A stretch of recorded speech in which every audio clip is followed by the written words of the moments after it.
So here is one of the important concept of the node learning, like static file hosting, where we host some of the files that are required by the server that must be available on the public, like the CSS and the images and the other folders. Like here, this is a kind of a project that I made while learning this kind of thing in Node.js. So when I will just click on the download my repo, this will be like all the folders that I am statistically hosting. And here, like I can see all the files and available things like on the like this endpoint, home endpoint.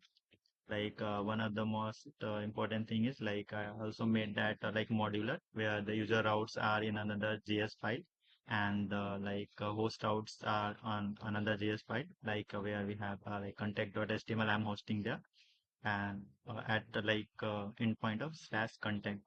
And here in the user routes I'm just having one home endpoint, like whenever user is coming on the site, that the home page that will be shown.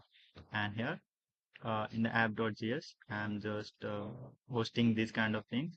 And whenever the user is clicking on the download my repository, so this will be open. So here again on this page, like I'm just doing the same thing on the like local IP, so that in the local network in any computer, I feel if I will go to this IP and then this page, so if anyone like from my phone also, if I will just click on these things and I can just look at all the files in my computers.